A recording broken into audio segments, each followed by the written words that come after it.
So ఈరోజు మనం చూసే టెస్ట్ ఎక్స్ప్లెనేషన్ వచ్చేసి Aryans and Vedic period in India. అంటే ఆర్యన్స్ అండ్ వేదిక్ పీరియడ్ ఈ రెండు పేర్లు ఏంటి డిఫరెంట్గా ఉన్నాయని మీకు అనిపించవచ్చు. ఆర్యన్ ఇన్వేషన్ అయిన తర్వాతనే, అంటే ఆర్యులు మన దేశానికి తరలివచ్చిన తర్వాతే ఈ వేదిక్ పీరియడ్ ఇవన్నీ కూడా సైమల్టేనియస్గా స్టార్ట్ అయ్యాయి అనమాట. ఏముంటుంది మరి ఈ Aryans and Vedic period or Vedic civilization ఎలా అయినా అనొచ్చు. సో ఆర్యన్స్ అసలు ఎలా ఇండియాకి వచ్చారు, ఇండియాలో ఆర్యన్స్ ఎక్కడికైతే ఎంటర్ అయ్యారో అక్కడున్న ఇన్హాబిటెంట్స్, అంటే ఆల్రెడీ అక్కడున్న వాళ్ళని వాళ్ళు ఎలా తరిమి కొట్టారు. And at the same time మనకి ఇప్పుడు Vedic civilization or Vedic period అంటే దాంట్లో మనకి ఎర్లీ వేదిక్ ఉంటుంది, లేటర్ వేదిక్ ఉంటుంది. అసలు ఈ వేదిక్ పీరియడ్లో ఏముంటుంది, దీని గురించి ఎక్కడ మెన్షన్ చేశారు, అసలు వేదాస్ అంటే ఏంటి, వేదాస్ అంటే ఏంటి మనందరికీ తెలుసు, ఋగ్వేద, యజుర్వేద, సామవేద, అథర్వవేద. సో ఈ 4 వేదాలలో అన్నీ కూడా ఎర్లీ వేదిక్ పీరియడ్కి సంబంధించినవేనా, లేకపోతే అందులో ఏమైనా లేటర్ వేదిక్ పీరియడ్కి సంబంధించినవా, ఏమైనా పురాణాస్ లేకపోతే ఇంకేమైనా ఉన్నాయా, వీటన్నిటి గురించి దీనికి సంబంధించిన ప్రతి ఒక్క క్వశ్చన్ కూడా మనకి ఈ టెస్ట్ ఎక్స్ప్లెనేషన్లో నేను చెప్పబోతున్నాను అనమాట. Okay, so question number 1, which of the following Vedas is known as the వేద of melodies and chants of, లేకపోతే మ్యూజికల్ వేద.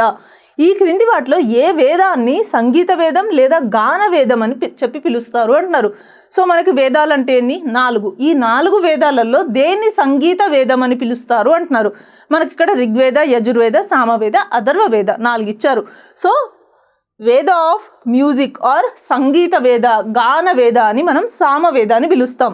సో సామ అంటే ఆ పేరులోనే ఉందన్నమాట, సౌండ్ ఆర్ మ్యూజిక్ అనమాట. ఓకే, సామవేదాలో మనకి మ్యూజిక్ గురించిన ప్రతి ఒక్కటి ఉంటుందన్నమాట. And at the same time మన హిందూ మ్యూజిక్, కర్ణాటిక్ మ్యూజిక్ ఏవైతే ఉన్నాయో దానికి బేసిక్ ఫౌండేషన్ ఈ సామవేదం నుంచే తీసుకున్నారు అని చెప్పేసి చెప్పడం జరుగుతుంది. అండ్ మనకు మిగతా వేదాస్ ఏమున్నాయి, ఋగ్వేద, యజుర్వేద, అథర్వవేద, వీటి గురించి కూడా చూద్దాం. ఋగ్వేద అంటే ఏంటి, ఇది మనకి ఫౌండేషన్ అన్నమాట. సో అన్ని వేదాలలోకెల్లా మొట్టమొదటిగా వచ్చింది ఋగ్వేదం, ఇది మనకి ఫౌండేషనల్ వేద. సో ఇందులో డిఫరెంట్ రిచువల్స్ గురించి ఉంటుంది. అండ్ ఇందులో మనకి మెయిన్గా గుర్తుంచుకోవాల్సింది దీంట్లో 1028 హిమ్స్ అనేవి ఉంటాయన్నమాట. అండ్ నెక్స్ట్ ఏంటి, యజుర్వేద.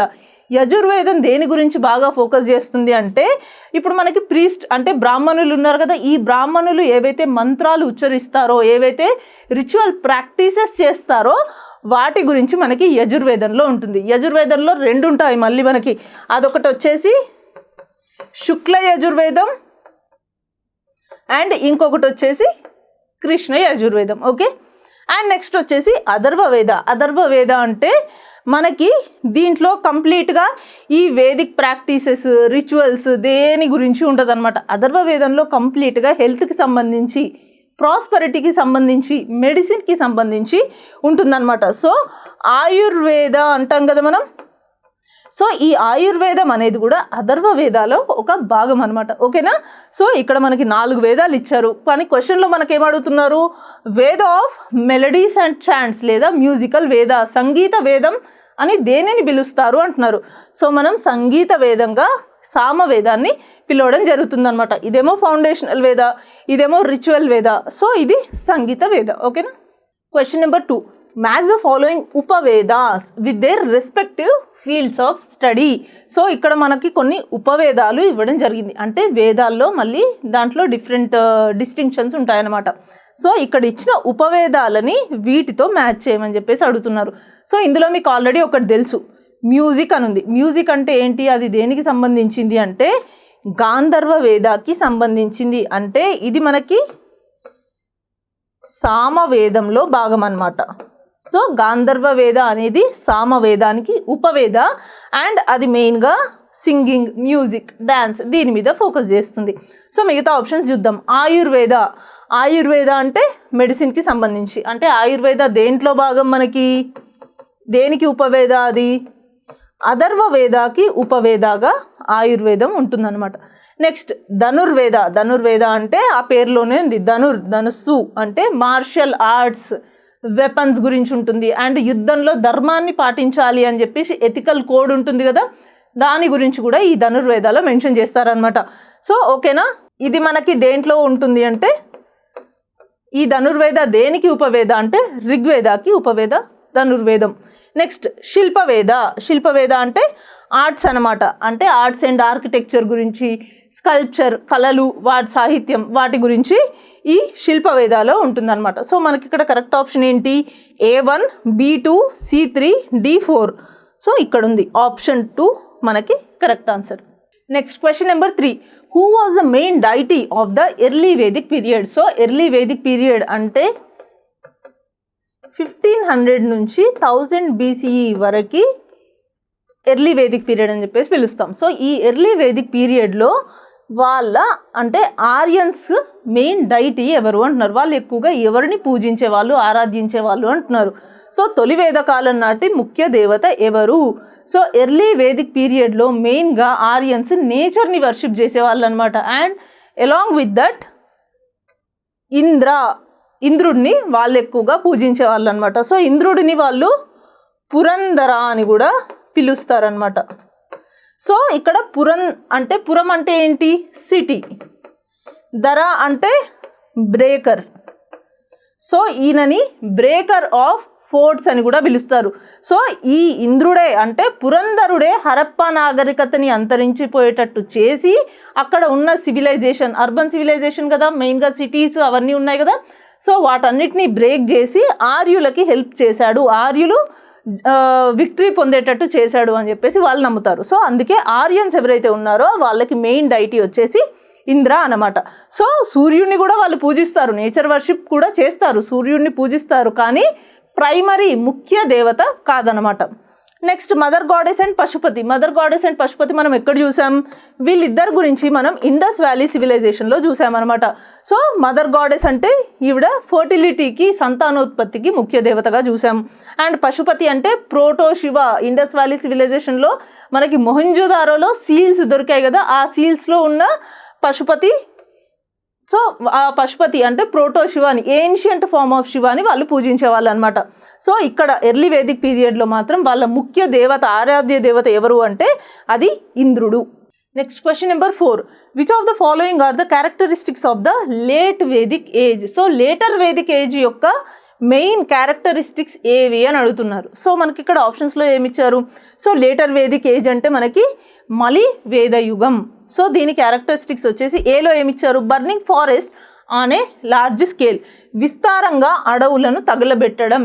ఎస్, లేటర్ వేదిక్ పీరియడ్లో ఈ ఆర్యన్స్ ఎవరైతే ఉన్నారో వాళ్ళు అడవులని బాగా తగలబెట్టేవాళ్ళు. ఎందుకు అంటే వాళ్ళు మెయిన్గా అప్పర్ గ్యాంగటిక్ ప్లేన్లో వాళ్ళ సెటిల్మెంట్స్ని అంటే వాళ్ళ ఆవాసాలని ఏర్పరచుకున్నారనమాట. అండ్ వాళ్ళు లేటర్ వేదిక్ పీరియడ్లో మెయిన్గా అగ్రికల్చర్ మీద డిపెండ్ అయ్యారు. సో వాళ్ళు అగ్రికల్చర్ని ఎక్స్పాండ్ చేసుకోవాలి అంటే ముందుగా అక్కడ ఉన్న ఫారెస్ట్ ఏరియా ఏదైతే ఉందో దాన్ని మొత్తం క్లియర్ చేయాలన్నమాట. సో అలా ఆ ఫారెస్ట్ ఏరియాని వాళ్ళు తగలబెట్టేసి అక్కడ అగ్రికల్చరల్ ఏరియాని ఎక్స్పాండ్ చేసుకున్నారనమాట. Okay, next making iron axes mallets etcetera. ఇనుప గొడ్డళ్ళు, బల్లెలు మొదలగు వాటిని వాళ్ళు తయారు చేశారు. వీళ్ళు ఎందుకు ఇనుప గొడ్డళ్ళని, సుత్తెలని ఇవన్నీ ఎందుకు తయారు చేశారు అంటే ఆ అడవులు ఏవైతే ఉన్నాయో వాటిని నరకడానికి వాళ్ళు వీటిని తయారు చేయడం జరిగిందనమాట. సో మనకి ఈ రెండు కరెక్ట్. నెక్స్ట్ ఏముంది?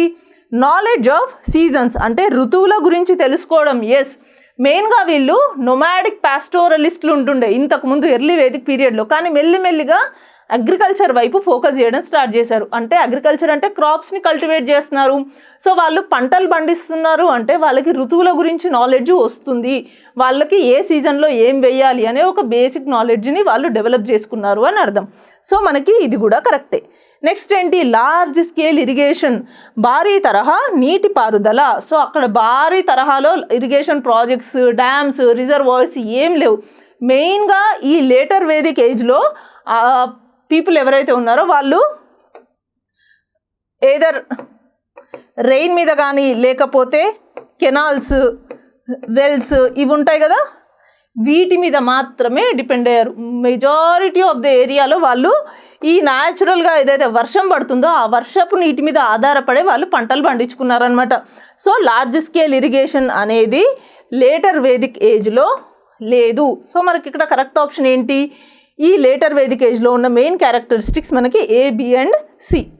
So 2 is the correct option. Next question number 5. Identify the incorrect statement among the following. ఈ క్రింది వాటిలో సరైన వ్యాఖ్య కానిది గుర్తించండి అంటున్నాడు. సో మనకి ఆర్యన్స్ గురించి, ఎర్లీ వేదిక్ పీపుల్ గురించి కొన్ని స్టేట్మెంట్స్ ఇచ్చారనమాట. వాటి గురించి ఏది కరెక్ట్ కాదు అని అడుగుతున్నాడు. సో ఫస్ట్ వన్ ఏంటి, although the Ganges is mentioned in the Rigveda, the Aryans of that time did not know the Ganges. ఋగ్వేదంలో గంగా నది గురించి ప్రస్తావించబడినప్పటికీ ఆనాటి ఆర్యులకు గంగా నది తెలియదు అంటున్నారు. ఇది నిజమే. ఎందుకు అంటే ఎర్లీ వేదిక్ టైంలో మెయిన్గా ఆర్యన్స్ ఎక్కడ సెటిల్ అయ్యారు, సప్త సింధు రీజన్లో సెటిల్ అవ్వడం జరిగిందనమాట. సో సప్త సింధు రీజన్ అంటే ఏంటి, ఇండస్కి ఉన్న ట్రిబ్యూటరీస్ని సప్త సింధు అంటాం మనం. సో వాళ్ళు ఎక్కువగా సప్త సింధు రీజన్లోనే సెటిల్ అయ్యారు. లేటర్ వేదిక్ పీరియడ్లో కూడా అప్పర్ గ్యాంగటిక్ ప్లెయిన్లో వాళ్ళు సెటిల్ అవ్వడం జరిగింది. సో వాళ్ళకి గంగా నది గురించి పెద్దగా నాలెడ్జ్ లేదు. సో మనకి ఈ ఆప్షన్ కరెక్టే. Next, the word samudra is mentioned in the rigveda, but the aryans of that time did not know the oceans. ఋగ్వేదంలో సముద్ర అనే పదమును ఆనాటి ఆర్యులు, సో ఋగ్వేదంలో సముద్ర అనే పదం ఉన్నా కూడా ఆనాటి ఆర్యులకు సముద్రాలు అనేవి తెలియవు అంటున్నారు. సో ఋగ్వేదంలో సముద్ర అనే పదాన్ని మెన్షన్ చేయడం జరిగింది. కానీ అప్పట్లో సముద్ర అంటే ఏంటి, వాళ్ళకి a large collection of water అన్నమాట. అంటే ఇండస్ వ్యాలీకి బాగా ఫ్లడ్స్ అంటే వరదలు వచ్చినప్పుడు అది బాగా ప్రవహించేదన్నమాట. సో వాళ్ళు దాన్నే సముద్రం అని చెప్పేసి అనుకునేవాళ్ళు. కానీ ఇప్పుడు సముద్రం అంటే ఏంటి, సాల్ట్ వాటర్ ఓషన్స్ అనమాట. ఈ సాల్ట్ వాటర్ ఓషన్స్ గురించి ఆర్యన్స్కి తెలీదు. సో మనకి ఇది కూడా కరెక్టే. ఋగ్వేదంలో సముద్రం గురించి మెన్షన్ చేశారు, కానీ వాళ్ళకి సముద్రం అంటే ఏంటో ఆ మీనింగ్ మాత్రం డిఫరెంట్. ఓకేనా. Although the caste system is mentioned in the Rigveda, the Aryans of that time did not practice the caste system. So ఋగ్వేదంలో కుల వ్యవస్థ గురించి ప్రస్తావించబడినప్పటికీ ఆనాటి ఆర్యులకు కుల వ్యవస్థ గురించి తెలియదు. ఎస్, ఋగ్వేదంలో కుల వ్యవస్థ గురించి, కాస్ట్ సిస్టమ్ గురించి పురుష సూక్తాలో మెన్షన్ చేశారనమాట. సో ఈ పురుష సూక్త అనేది 10th మండలాలో ఉంది.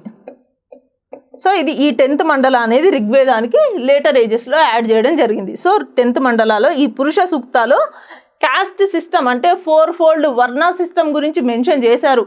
అంతేగాని చాలా రిజిడ్గా, చాలా స్ట్రిక్ట్గా అయితే వాళ్ళు కాస్ట్ సిస్టమ్ని ఫాలో అవ్వలేదు. సో ఇది కూడా మనకు కరెక్టే. Although the Himalayas are mentioned in the Rigveda, the Aryans of that time did not know the Himalayas. అంటే ఇక్కడ ఏమంటున్నారు, ఋగ్వేదంలో హిమాలయాల గురించి మెన్షన్ చేసినప్పటికీ కూడా ఈ హిమాలయాస్ అంటే ఏంటో వాళ్ళకి తెలియదు అంటున్నారు. కానీ ఇది తప్పు. ఎందుకంటే ఆర్యన్స్కి హిమాలయాస్ గురించి తెలుసు. ఎలా తెలుసు అంటే ఋగ్వేదంలో హిమాలయాస్ గురించి మెన్షన్ చేశారు. ఏమని మెన్షన్ చేశారు, హిమవంత్ అని మెన్షన్ చేయడం జరిగిందనమాట. అండ్ అది మాత్రమే కాకుండా ఇంకొక మౌంటైన్, అదేంటి, ముంజవంత్. సో దీని గురించి కూడా ఈ ఋగ్వేదంలో మెన్షన్ చేయడం జరిగింది. ఈ ముంజవంత్ అనేది ఎందుకు ఆర్యన్స్కి ఇంపార్టెంట్ అంటే వాళ్ళు ఇక్కడి నుంచి సోమా అనే ఒక ప్లాంట్ని తెచ్చుకునే వాళ్ళు అనమాట. సో ఈ సోమా అనే ప్లాంట్ ఏదైతే ఉందో దీని నుంచి వాళ్ళు ఒక ఇంటాక్సికెంట్ డ్రింక్ని తయారు చేసుకునే వాళ్ళు. And at the same time ఈ సోమా ప్లాంట్ నుంచి వచ్చే డ్రింక్ కావచ్చు, లేకపోతే డైరెక్ట్గా ఈ సోమా ప్లాంట్నే వాళ్ళు రిచువల్ ప్రాక్టీసెస్లో వాడేవాళ్ళు అనమాట. అంటే వాళ్ళకి హిమాలయాస్ గురించి ఋగ్వేదంలో మెన్షన్ చేయడమే కాదు, వాళ్ళకి ఆ ప్లేస్ గురించి ఐడియా కూడా ఉంది. ఎందుకంటే వాళ్ళు అక్కడి నుంచి ఒక చెట్టును కూడా తెచ్చుకున్నారు కాబట్టి. సో మనకి ఇక్కడ ఇన్కరెక్ట్ స్టేట్మెంట్ అంటున్నాడు. మనకి ఇది ఇన్కరెక్ట్ స్టేట్మెంట్ అనమాట. సో ఈ క్వశ్చన్స్ ఇలాంటివి statement based questions correct incorrect అన్నప్పుడు కరెక్ట్గా చదవండి ఆ క్వశ్చన్ని. సో ఇక్కడ హిమాలయాస్ గురించి ఋగ్వేదంలో ఉన్నప్పటికీ వాళ్ళకి తెలియదు అంటున్నాడు, కానీ వాళ్ళకి తెలుసు. ఓకేనా. సో ఇది ఇన్కరెక్ట్ స్టేట్మెంట్ మనకి. సో దీనికి కరెక్ట్ ఆన్సర్ వచ్చేసి 4.